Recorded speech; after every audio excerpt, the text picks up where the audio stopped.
क्या आप जानते हैं कि एक ऐसा मंदिर है जहां भगवान शिव स्वयं आज भी महीने के हर पूर्णिमा को स्नान करने आते हैं? मल्लिकार्जुन ज्योतिर्लिंग। दक्षिण भारत के आंध्र प्रदेश में मल्लिकार्जुन मंदिर भारत के 12 ज्योतिर्लिंगों में से एक है। यह ज्योतिर्लिंग कृष्णा नदी किनारे पर श्रीशैल पर्वत पर विराजमान है, जिसे दक्षिण का कैलाश पर्वत भी कहते हैं। इस पवित्र स्थान की महिमा का वर्णन महाभारत, शिव पुराण और पद्म पुराण जैसे आदि धर्म ग्रंथों में भी मिलता है। मल्लिकार्जुन 2 शब्दों के मेल से बना है। इसमें मल्लिका का अर्थ माता पार्वती और अर्जुन का अर्थ भगवान शिव से है। यहाँ एक रहस्य वर्षों से लोगों को हैरान करता आ रहा है। मान्यता है कि यहाँ स्थित शिवलिंग पर हर महीने की पूर्णिमा को अपने आप जल प्रकट होता है, जिसे भगवान शिव का दिव्य स्नान माना जाता है। वैज्ञानिक इस रहस्य को अब तक नहीं समझ पाए हैं, लेकिन भक्तों का विश्वास है कि स्वयं भोलेनाथ अपनी शक्ति से इस लिंग को अभिषेक करते हैं। मल्लिकार्जुन ज्योतिर्लिंग की भावनात्मक और रोचक कथा। तो दोस्तों, आज हम आपको सुनाने जा रहे हैं मल्लिकार्जुन ज्योतिर्लिंग की वह कहानी जहां हर पत्थर पर इतिहास की गूंज है और हर धड़कन में आस्था की लय, जो सिर्फ एक मंदिर की नहीं बल्कि माता पिता के प्रेम और पुत्र की नाराजगी की एक अनकही गाथा है। बहुत समय पहले की बात है, जब भगवान शिव और माता पार्वती कैलाश पर्वत पर अपने दोनों पुत्रों भगवान गणेश और भगवान कार्तिकेय के साथ आनंद पूर्वक निवास कर रहे थे। समय आया जब उनके विवाह के लिए भगवान शिव के दोनों पुत्र श्री गणेश और स्वामी कार्तिकेय में इस बात पर विवाद हो गया कि पहले किसका विवाह हो। इस पर पिता भगवान शिव जी और माता पार्वती ने कहा कि जो पहले धरती की परिक्रमा करके लौटेगा उसी का विवाह पहले कराया जाएगा। इस पर फुर्तीले कार्तिकेय तुरंत परिक्रमा के लिए निकल गए, लेकिन श्री गणेश चूंकि शरीर से मोटे थे इसलिए वह उस फुर्ती से नहीं निकल पाए, लेकिन दिमाग से बुद्धि के दाता जो ठहरे और इसके लिए उन्होंने नया उपाय ढूंढ निकाला। शास्त्रों के अनुसार माता पिता की पूजा धरती की ही परिक्रमा मानी जाती है और उसका भी वही फल मिलता है जो पूरी धरती की परिक्रमा से मिलता है। इस उपाय के ध्यान में आते ही श्री गणेश ने माता पार्वती और पिता शिव शंकर को आसन पर बिठाकर उनकी पूजा शुरू कर दी। इससे प्रसन्न होकर भगवान शिव शंकर ने उनकी शादी विश्वरूप प्रजापति की 2 कन्याओं रिद्धि और सिद्धि से करा दी। जिस समय स्वामी कार्तिकेय संपूर्ण पृथ्वी की परिक्रमा कर रहे थे, तभी देवर्षि नारद ने स्वामी कार्तिकेय से मिलकर सारी बात विस्तार पूर्वक बता दी है। कार्तिकेय अपनी परिक्रमा करके जैसे वापस लौटे, उन्होंने देखा कि श्री गणेश का विवाह विश्वरूप प्रजापति की पुत्रियों रिद्धि और सिद्धि के साथ हो चुका था। इतना ही नहीं, श्री गणेश जी को उनकी रिद्धि से शुभ तथा सिद्धि से लाभ पुत्र रत्न भी प्राप्त हुए। यह देखकर कार्तिकेय बेहद नाराज हो गए। उसके बाद तो उनका हृदय टूट गया। आंखों में आंसू और मन में अपार वेदना लिए कैलाश पर्वत छोड़कर चले गए। माता पार्वती उनके पीछे पीछे दौड़ी, पर उनके बढ़ते कदमों को रोकने की कोशिश की, पर वे नहीं रुके। शिवजी ने भी पुत्र को रोकने के लिए आवाज दी, लेकिन कार्तिकेय का हृदय क्रोध और वेदना से भर चुका था। वह दूर, बहुत दूर दक्षिण की क्रौंच पर्वत की ओर निकल पड़े। माता पिता का प्यार, उनका संबल, उनकी छांव, सब कुछ पीछे छूट गया। जब माता पार्वती उन्हें जाते हुए देख रही थीं, तो उनकी आंखों से आंसू बहने लगे। एक माँ के लिए इससे बड़ा दुख क्या हो सकता है कि उसका लाल उससे दूर जा रहा है। कहा जाता है कि माता पार्वती ने जब अपने पुत्र को जाते देखा तो वे बिलख पड़ी।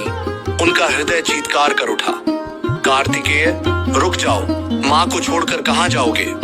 पर कार्तिकेय आगे बढ़ते गए। शिव और पार्वती ने अपने पुत्र कार्तिकेय को समझा बुझाकर बुलाने के लिए देवर्षि नारद को क्रौंच पर्वत पर भेजा। देवर्षि नारद ने बहुत प्रकार से स्वामी को मनाने का प्रयास किया, किंतु वे वापस नहीं आए। उसके बाद कोमल हृदय माता पार्वती पुत्र स्नेह में व्याकुल हो उठी। वे भगवान शिव जी को लेकर क्रौंच पर्वत पर पहुंच गईं।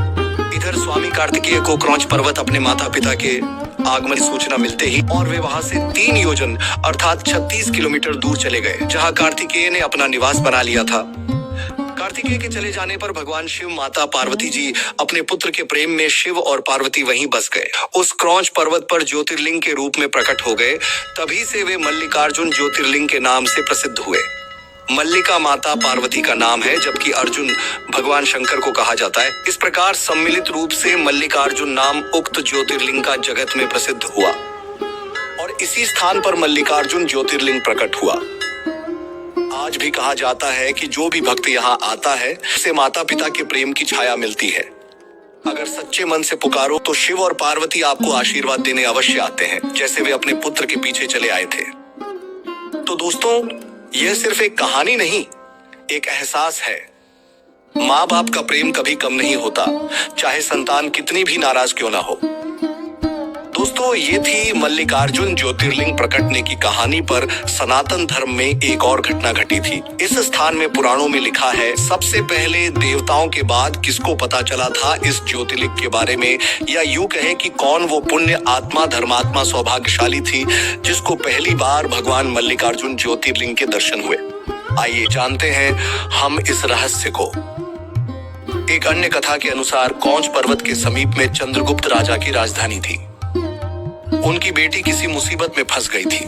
उस संकट से बचने के लिए वह अपने पिता के राजमहल से भागकर पर्वतराज की शरण में पहुंच गई।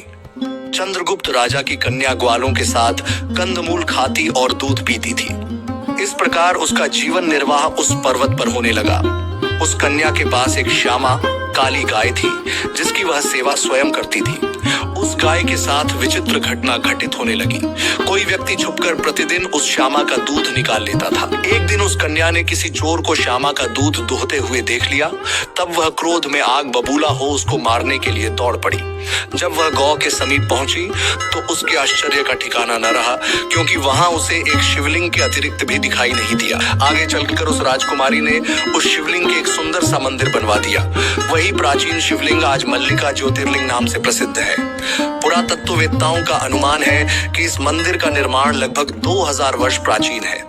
इस ऐतिहासिक मंदिर के दर्शन तथा भोले शिव की कृपा पाने के लिए बड़े बड़े राजा महाराजा समय समय आते रहे हैं। कृष्णदेव राय द्वारा निर्माण। आज से लगभग 500 वर्ष पूर्व श्री विजयनगर के महाराजा कृष्णदेव साय यहाँ पहुंचे थे। उन्होंने यहाँ एक सुंदर तथा भव्य मंडप का भी निर्माण कराया, जिसका शिखर सोने का बना हुआ था। उनके 150 वर्षों बाद छत्रपति महाराज शिवाजी भी मल्लिकार्जुन ज्योतिर्लिंग के दर्शन के लिए क्रौंच पर्वत पर पहुंचे थे। उन्होंने मंदिर से थोड़ी ही दूरी पर यात्रियों के आराम लिए एक उत्तम धर्मशाला बनवाई थी। इस पर्वत पर अनेक शिवलिंग मिलते हैं। यहाँ पर महाशिवरात्रि के दिन मेला लगता है। मंदिर के पास जगदम्बा का भी एक स्थान है। यहाँ मां पार्वती को भ्रमरांबा कहा जाता है। मल्लिकार्जुन ज्योतिर्लिंग की पहाड़ी से 5 किलोमीटर नीचे पाताल गंगा के नाम से प्रसिद्ध कृष्णा नदी है, जिसमें स्नान करने का महत्व शास्त्रों में वर्णित है। तो दोस्तों, अगर आपको यह कहानी अच्छी लगी तो चैनल को सब्सक्राइब करें। क्या आपको लगता है कि यह शिवजी की महिमा